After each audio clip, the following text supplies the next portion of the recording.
Hello friends, good afternoon and welcome to EduSat Live Lectures. Dear friends, today in philosophy we will be discussing free will and determinism. To discuss this topic we have with us our subject expert Dr. Ajay Verma. Dr. Verma is Associate Professor in Center for Philosophy in School of Social Sciences, Jawaharlal Nehru University. Without further ado, I would like to welcome Sir to our studios and request him to start the lecture. Welcome, sir. Hello viewers, today we'll be having a discussion on one of the very old and important problems in philosophy, namely free will and determinism. Before we enter into a discussion, we must know about what is the ethical issue at stake here. In order to know that, we must know what are the different things that are taken into consideration when we discuss an ethical action. So, in order to know that, we must know what is a general, so to speak, anatomy of human action.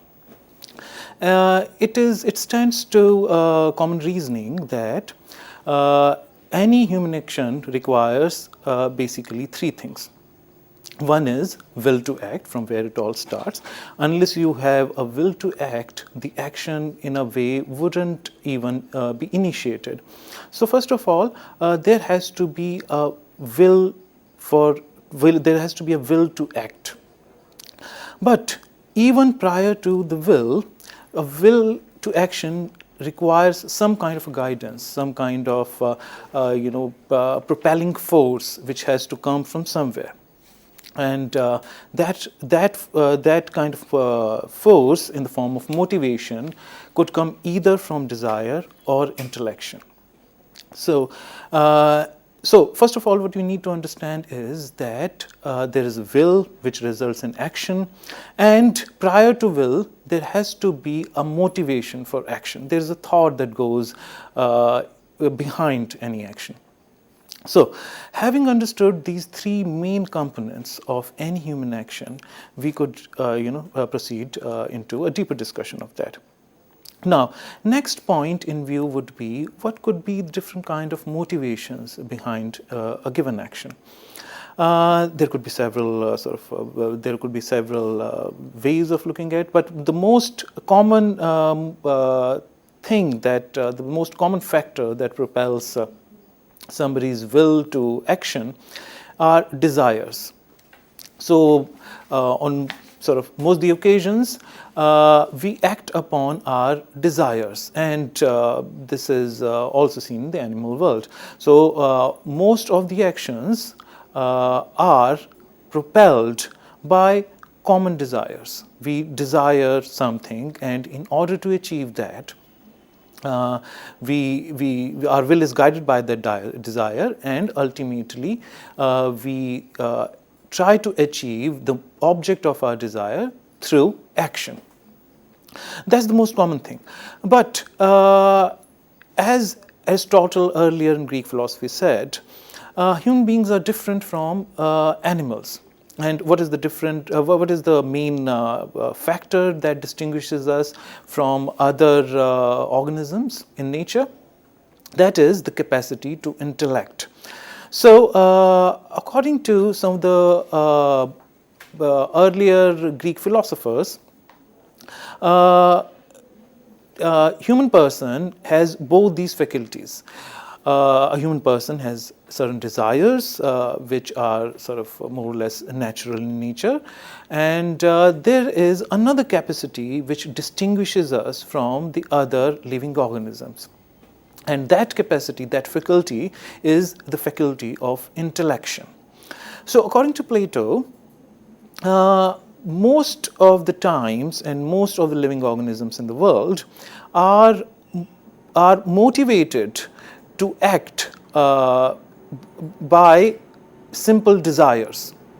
But since as human beings we have another faculty, namely that of intellection, so we can have reflection of our desires. We could be in a certain sense aware of our desires at a meta level.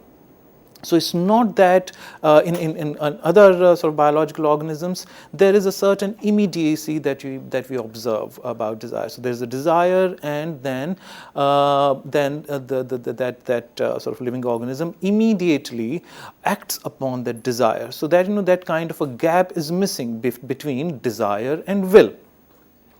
So, but in the case of human beings, there is this capacity of intellection, whereby if we use that, then we are able to reflect over our desires, and we in a certain sense go a level above our desires, and we are able to question that.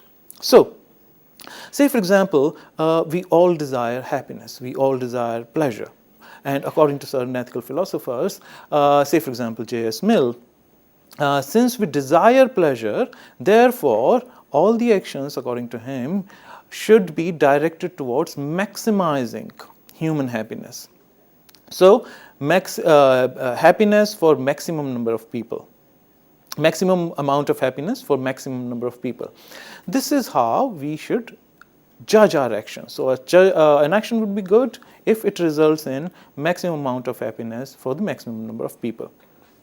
But then, a question that is often sort of placed against Mill is that it's a kind of a naturalistic principle. We naturally have this desire for pleasure. But the ethical question is always that of good or bad. We can always ask whether it is good to desire happiness. And so far as that is the case, it results in what other philosophers call naturalistic fallacy. So in order to have a proper judgment about a human action, we should always be able to ask these fundamental ethical questions, like whether this action was good or bad, and if we allow the action to result from simple desire to achieve what we naturally desire for, then it's not a very good sound ethical evaluation in a certain sense. So from the earliest times, this distinction becomes very important, namely distinction between desire and intellection. Therefore, according to Plato, and Aristotle by and large agrees with this idea, even though will is often is motivated by desire and results in achievement of the object of desire, but since as human beings we are distinguished from other living organisms, therefore the worth of human action lies in the correct process of intellection. So by going at a meta level, by going at a level above desire, by not getting immediately involved in that desire, we should first reflect over it and should ask this ethical question, whether it is good to desire this. Once we have an answer to that, then we should act upon a certain desire which through intellection we find to be good, and that would result in a morally worthy action. Aristotle goes a step ahead of this, and he says not only should we get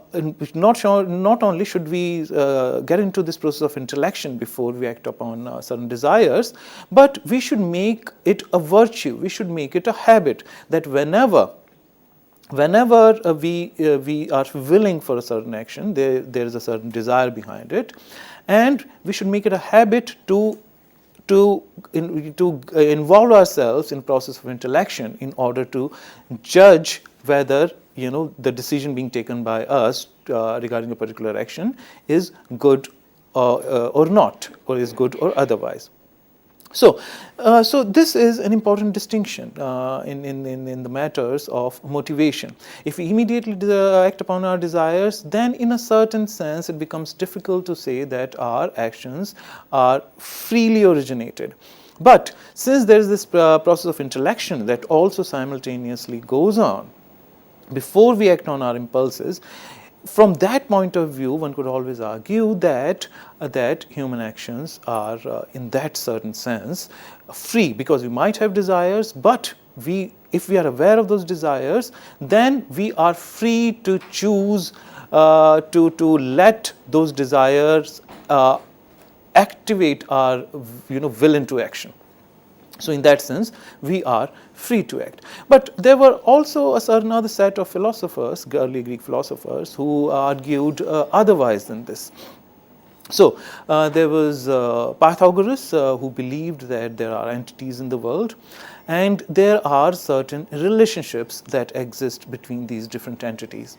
And his focus was mainly on the relationship that exists between different entities, because if we know those relations, how sort of one thing is related to another, how sort of a certain causal chain is formed, by these different sort of entities, then we would be able to know the actual nature of the world. And according to Pythagoras, these relationships are of the nature of numbers. So if we have our numbers in place, if we know sort of so according to him, in a certain way, the structure of the world is strictly mathematical. There's a mathematical structure. So nature follows mathematics. But if that is the case, if that were to be the case, then mathematics has strict sort of structure, structure about itself.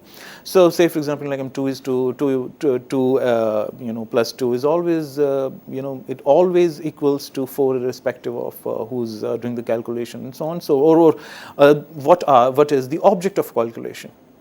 You could be calculating trees, you could be calculating stars, whatever it is. So that kind of a notion about the natural world has to be, in a certain way, deterministic. There is no way of getting out of that kind of idea. So apart from Pythagoras, there was another set of philosophers who believed that universe is of the nature of one, meaning they were this idea is called monism. So according to them, world is one given fundamental reality.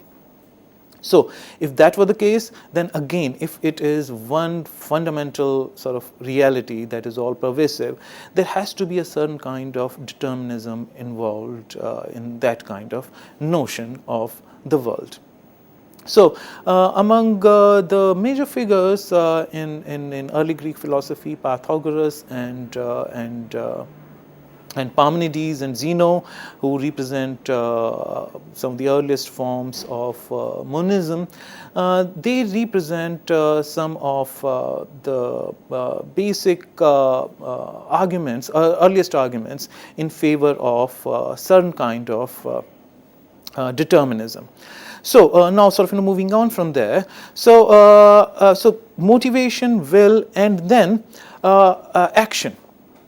Now, if we are, there could be some certain philosophers who would say, well, since we are able to intellect, therefore our actions are free. We are free to will, in a certain way, and let ourselves, be guided by some of our choices, the choices that we make through the process of intellection.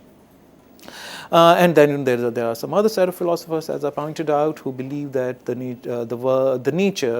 world, by and large, is of the nature of number, and therefore, since mathematics has a certain structure about itself, certain very determined structure about itself, therefore, world is determined in a certain way.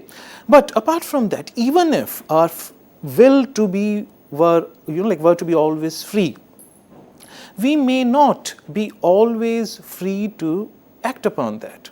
So even sort of free will does not always result in the kind of action that you are willing for. So action is a separate unit in a certain way. So, say for example, I'm guided by a certain process of intellection, and I want a certain kind of idea to reach across, but a certain political situation that exists in a particular country as a nation may prevent me from doing that. So I have a particular motivation, I have will, but the constitution of that particular nation where I may be at a particular point of time doesn't allow me to act freely upon that will. Another sort of more common example could be, say for example, right now I may feel that I should take a walk. So there is, I have this free will. I sort of, I may will to sort of take, and through intellection, I know that it's a good idea to take a walk right now. But my action requires certain conditions.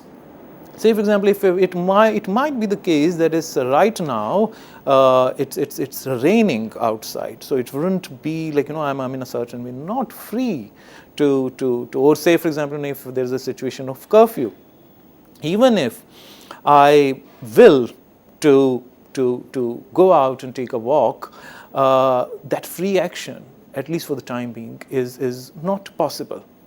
So an action could be free, and sort of an action could be under compulsion.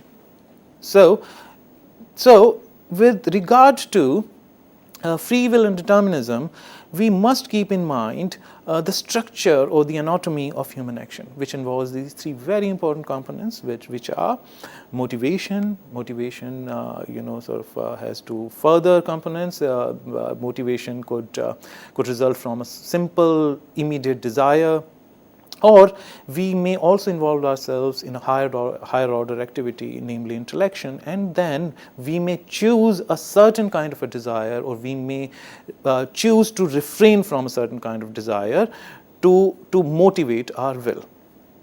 Also, our will could be free or determined. Say for example, if we allow our will to be sort of naturally led by desires, there is a way of explaining that desires are always natural in nature. So in that sense, we are not acting freely.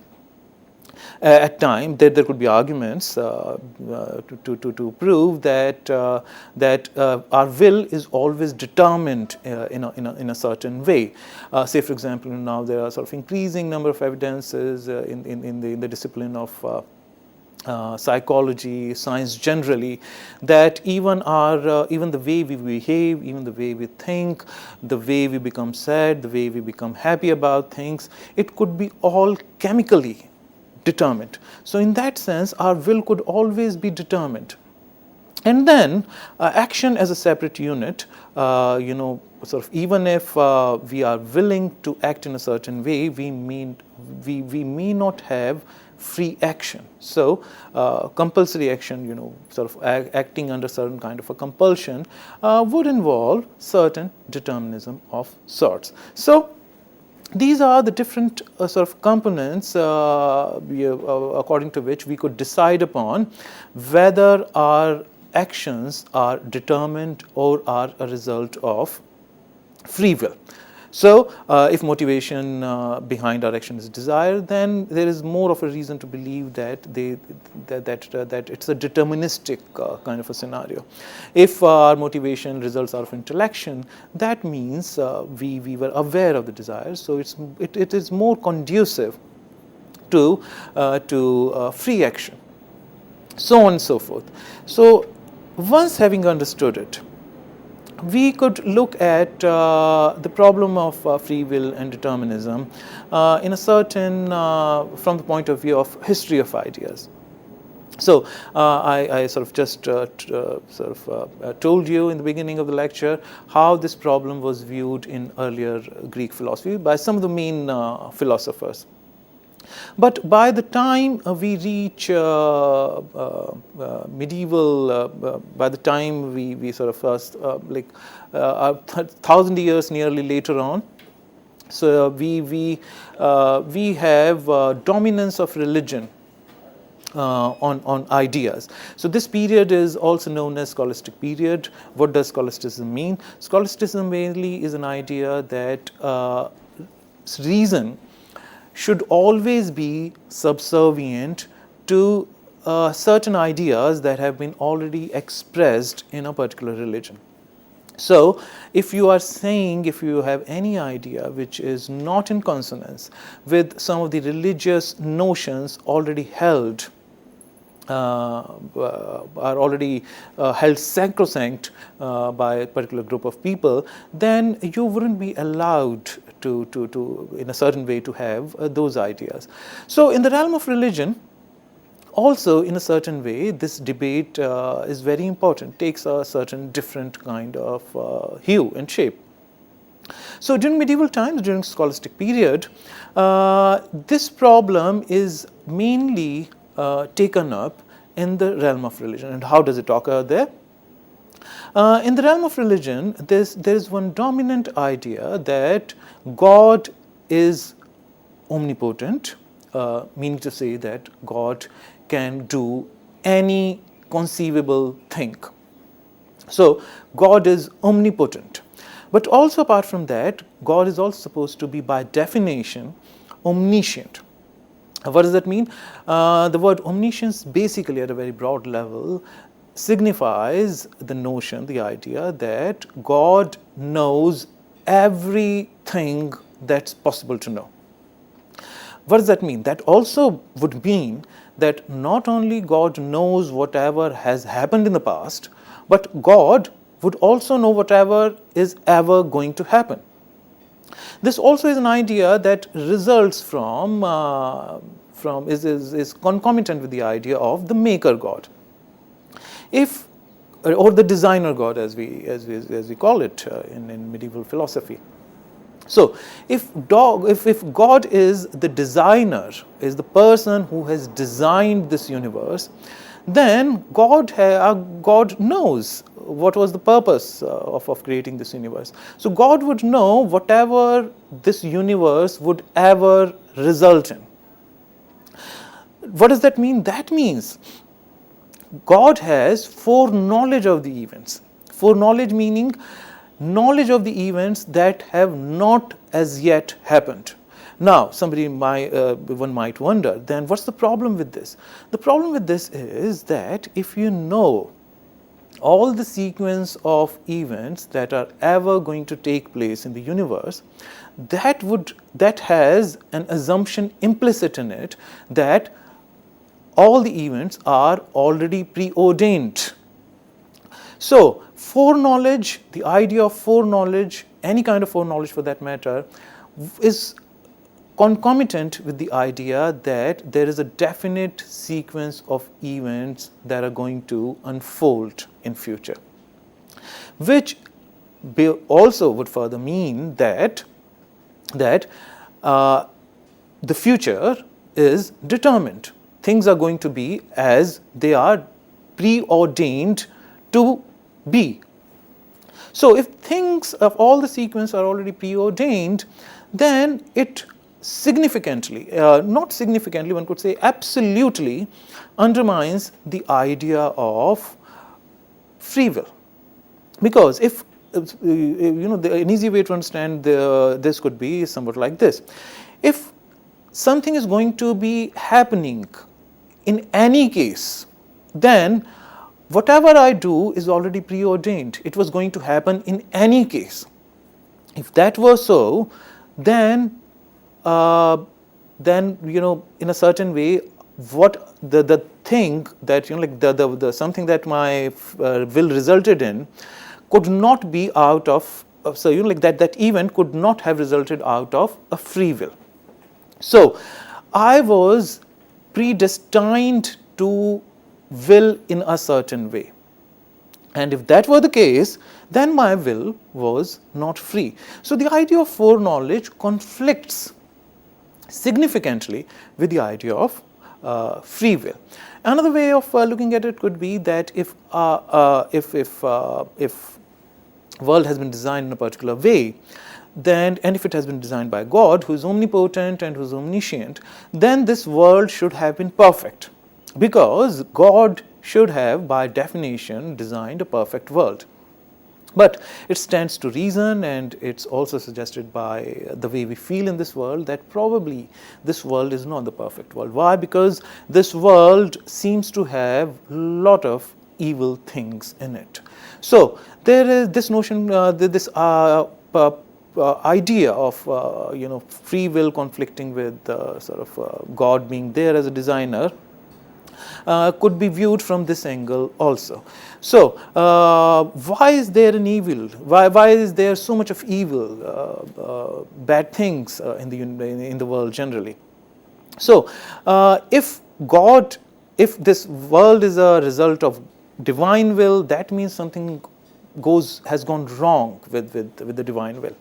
Alternatively, a better idea would be to hold that human beings are free to will in a certain way. So the idea here would be that we often have weakness of will, and we don't will in the ethically right way, which results in bad consequences. So therefore, what God did was, God tried to create a perfect world which involved creating human beings who would have free will, but human beings often have this weakness of will, which results in certain kind of actions which have bad consequences, which results in a certain kind of evil. So this entire debate about free will and determinism could be approached from theistic point of view. So from theistic point of view, there's a certain kind of structure that unfolds with regard to the problem of free will and determinism. So now some of the dominant themes that have been taken up with regard to that is, one of the themes is that of pantheism. Pantheism is the idea that whatever exists is just a manifestation of God. So here, the word pan signifies the whole, all of it. Theism means manifestation of God. So everything that exists is a manifestation of God. But God being, by definition, perfect. So this world has a definite structure which is congruent to the divine structure that it's just a manifestation of. So most of the pantheistic ideas, pantheistic notions of God, are more likely to be certain kind of deterministic notions of God. Some of the major thinkers, with regard to the theistic interpretation of the problem of free will and determinism, are Augustine and Aquinas. Augustine believed that human beings were initially free. So earliest known human person, namely Adam, was given free will, but he made a bad choice, and after that the free will was taken away. And ever since, human beings have been shorn of free will. So what as human beings we can do? We can just invoke the will of God to shower His grace upon us for liberation. Aquinas takes this step a little further, and he says that some people do get grace of God, and they are given certain kind of free will. And what we can do with that free will is, we can let that free will that has been given to us be in submission to the divine God, so that God is helped for our own salvation. So, friends, today we learned about some of the major components of the idea with regard to the debate of free will and determinism. As a part of that, we talked about human action, different components it's involved, and the theistic interpretation of the problem of free will and determinism.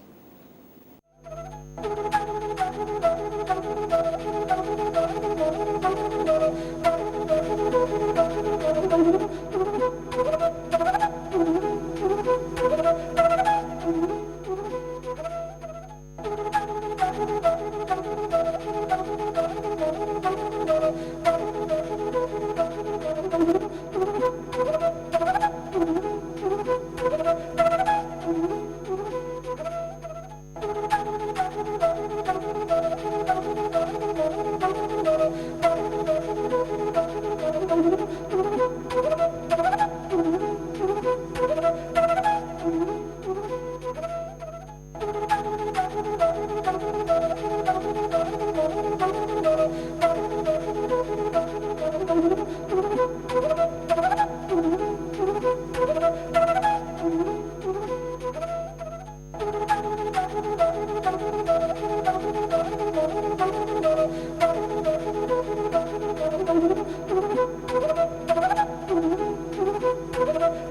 Welcome viewers.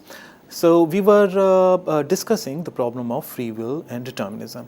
So far we have discussed the different components involved in human action and different ways in which we could argue that all our actions are determined, and what are the different ways of arguing contrary to that, namely that we always our will to act is always free. And then we looked at how this problem shaped up, took a different shape during medieval times, where this problem was associated dominantly with certain ideas, certain ineluctable ideas in religion, namely that of divine foreknowledge and the problem of evil. Now we would look at in this session the non-theistic interpretations of the notion of free will and the problem of free will and determinism. Now, historically speaking, what happens after scholastic period during Renaissance and Enlightenment, there is a very rapid growth of ideas in all the disciplines, mainly in the area of science. Now, in science, one dominant idea is that there is a certain structure that nature has. So among many philosophers, including Francis Bacon. So Francis Bacon gave a call back to the nature itself. So the main idea was that we could directly observe nature. Nature is there before us, we could observe nature, and through observation we may find that there is a particular structure that is being followed. So nature lends itself to observation. And through observation and human reasoning, we may be able to unravel the structure behind it, and once we have the knowledge of that structure, we could put it to use for the human progress.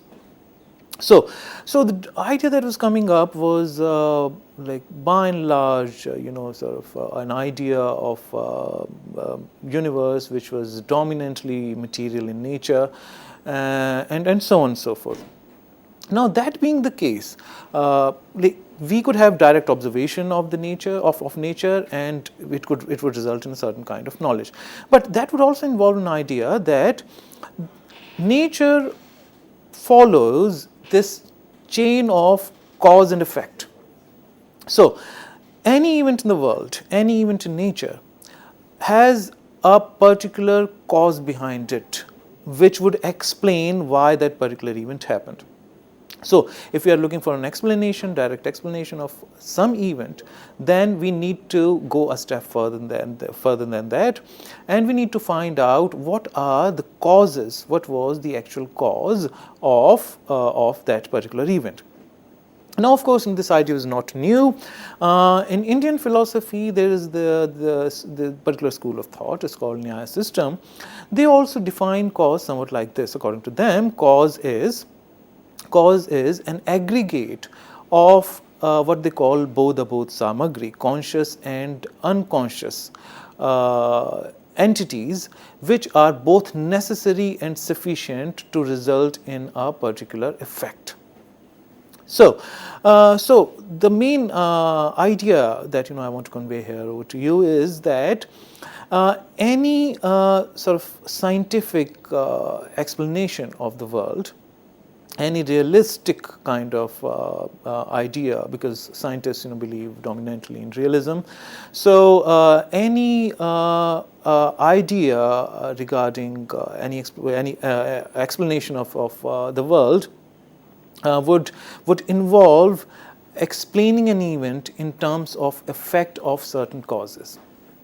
So there is this cause and effect chain which lends itself to human observation, and through human observation and intellection we may be able to understand this connection between cause and effect. But if certain causes, if this cause and effect relationship were necessary, which it has to be by definition necessary, otherwise cause wouldn't be a cause. Cause is cause of an event because it is necessarily connected with that event. So, if that were the case, it would result in a certain kind of picture of the world which, philosophically speaking, has to be deterministic. If certain causes result in certain events, then, and if causes in turn have further causes, that would mean there is a definite sequence of events, and given the nature of cause, it would only go in a particular direction. So, these kind of scientific explanation of the world was resulting in a particular idea of the world which looked very much deterministic in a certain sense. And this would create further problems for certain ethical issues, because whenever we make a judgment about human action, which is a very important part of social and political philosophy, then we must assume that in order for somebody to be held responsible for a particular action, we must assume that that person was acting freely. If a particular person was acting under certain compulsions, then we may not want to hold that person responsible for a particular action. So, now, given the kind of picture that was emerging from the growth of science after Enlightenment, this picture looked like, by and large, deterministic in nature, and it would result in certain ethical problems for philosophers.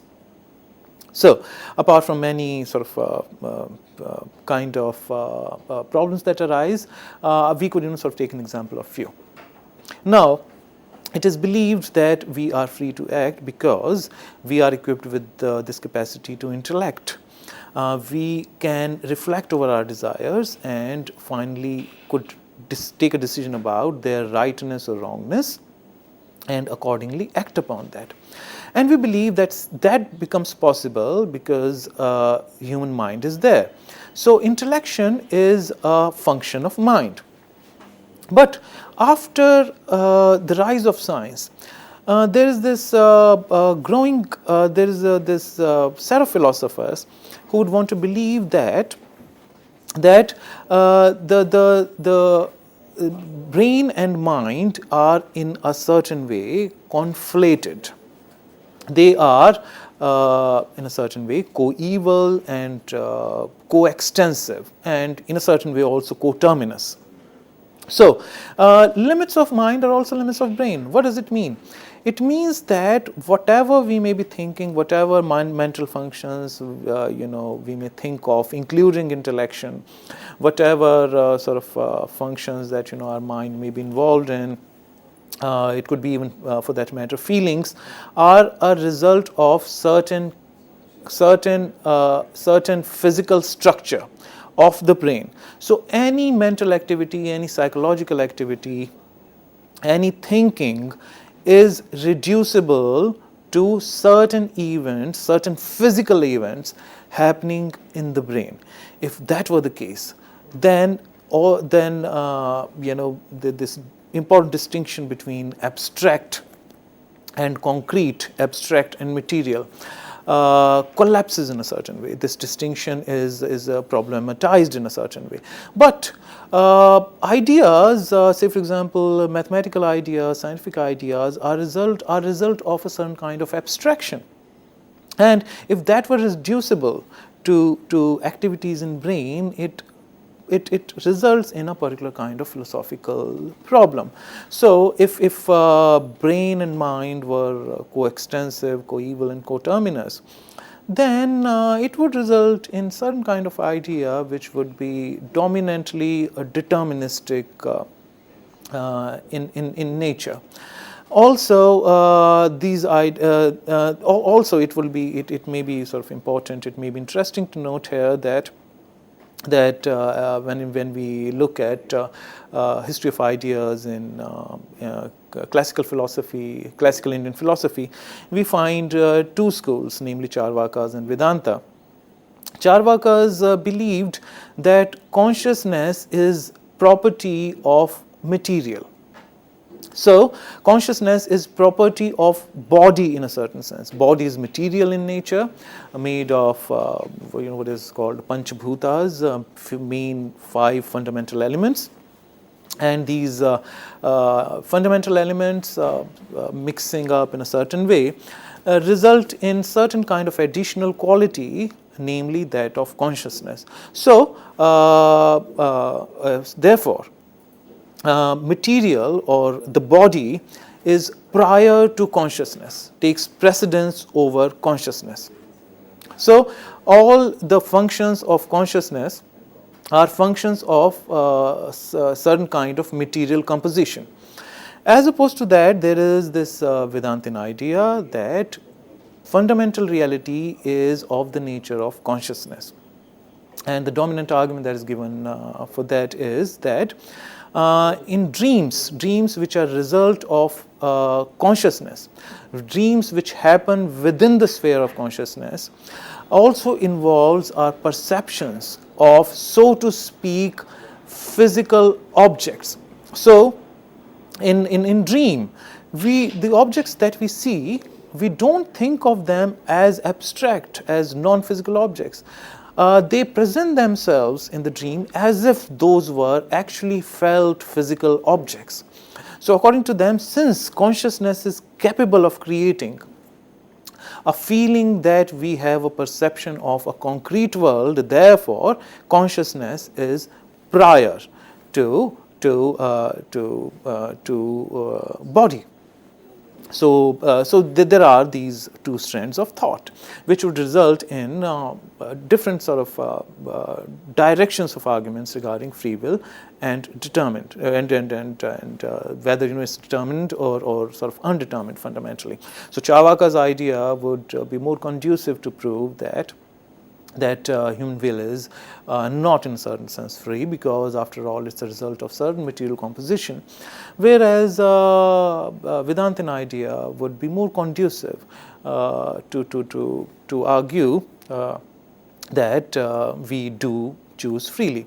Another kind of idea that we find both in science and also in early classical thought in India is that of atomism. So, according to Nyaya, there are some sort of whatever exists in the world is reducible to certain kind of atoms, namely 5 atoms. There are Panchabhutas, so atoms of earth, atoms of air, and so on and so forth. And the world is a certain result. Result of certain combination of coming together of these atoms, which have a particular nature of their own.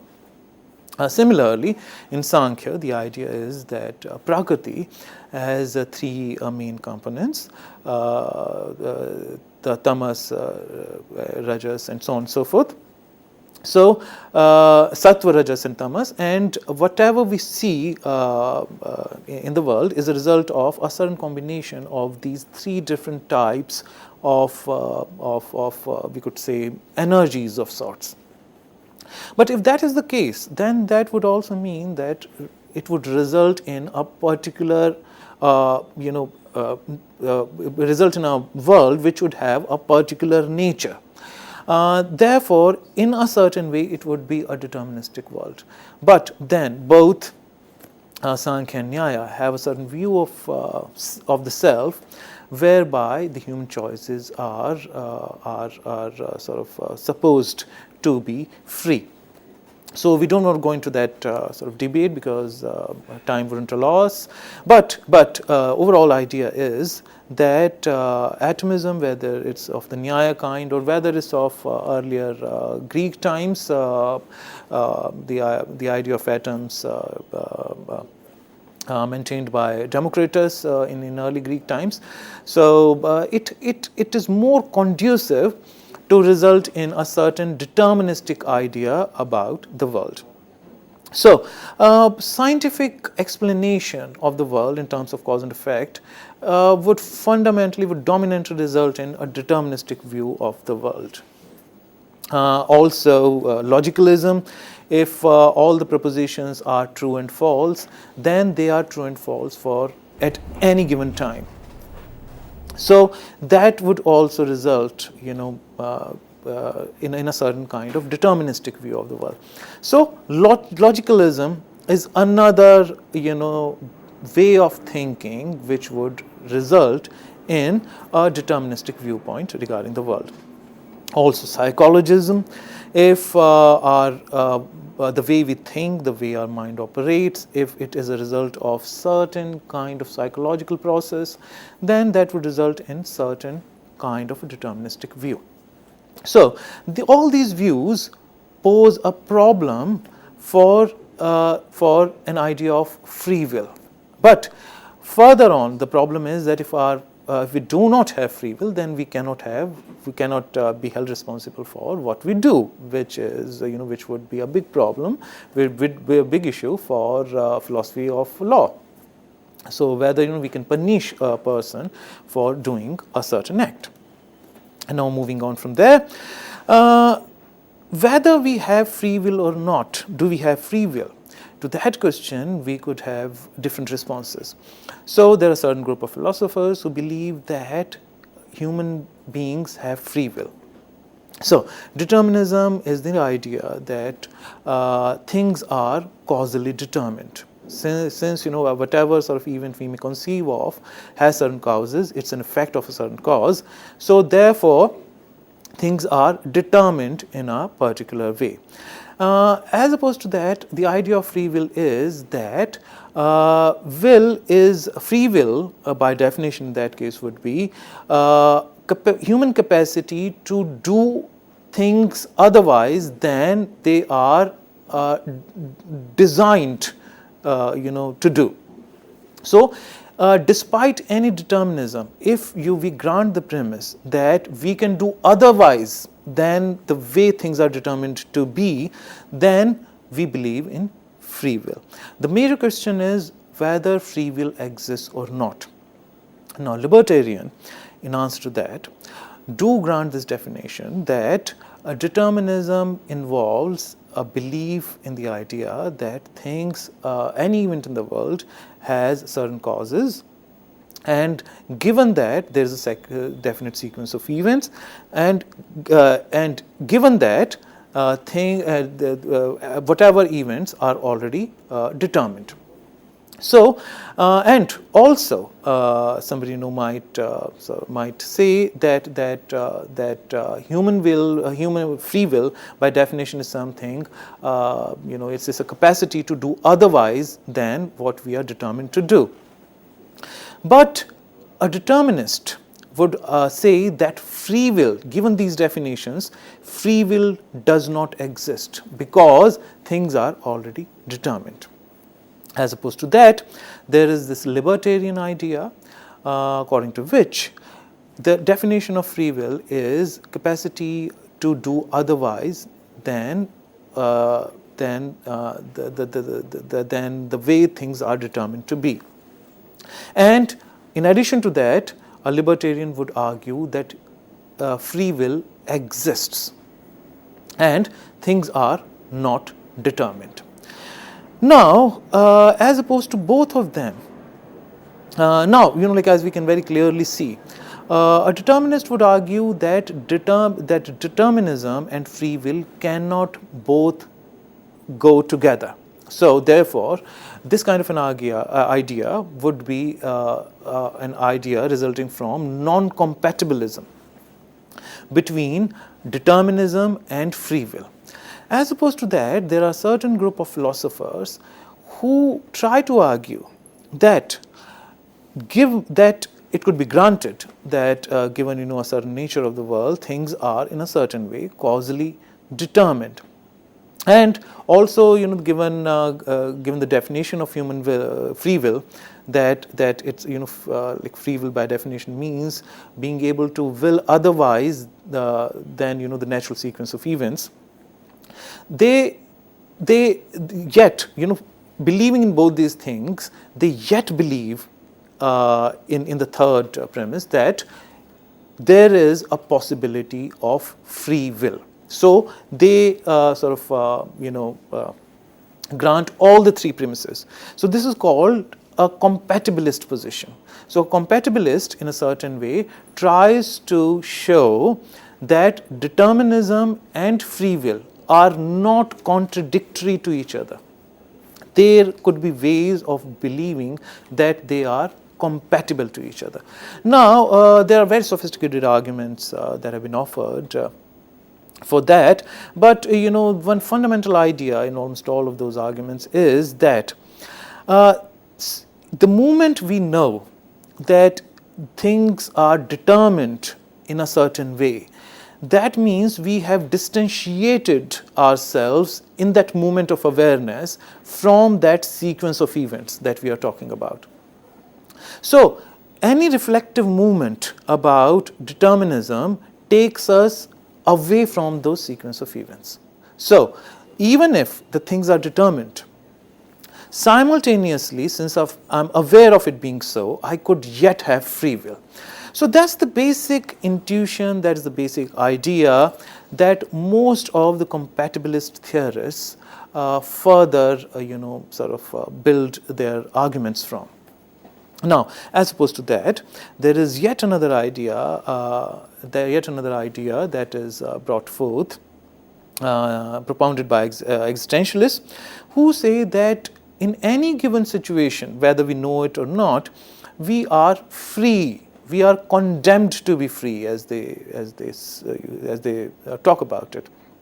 So, even when we are not reflective about it, any moment of living is a moment of choosing not to kill yourself. So, at any moment of time, you are free to, anybody is free to kill himself. But in that sense, any moment of living is a moment of choice not to kill yourself. So, in a very, very fundamental way, there is no escape from free will. So, they completely deny the idea that at least human life could ever be determined in a particular way. As a matter of fact, they would rather argue that anybody who believes that things are determined in a particular way, that what I'm thinking is determined in a particular way, is actually following what they call bad faith. Sartre was one dominant philosopher in this respect. So the idea is that at times we want to shrug off responsibility, because the moment of taking responsibility, the moment of freedom, brings along with it the moment of anxiety. The moment I know that I am responsible for every action, it results in a certain kind of anxiety, and I want to avoid that anxiety. Therefore, I'm more happy believing that I could not have done otherwise. And according to Sartre, any belief in any kind of determinism would be tantamount to what he calls bad faith, choosing to believe in order to avoid responsibility. So, a responsibility otherwise is unavoidable. So, viewers, these were the different sort of ways of looking at the problem, and depending upon our stand in this debate, whether we are libertarian or compatibilist or non-compatibilist or existentialist, we could argue in different ways about this problem. But then now you might wonder what could be the actual applications of such kind of philosophical reflection. Meaning to say, what is so important about this problem? What is the importance of discussing this issue at all?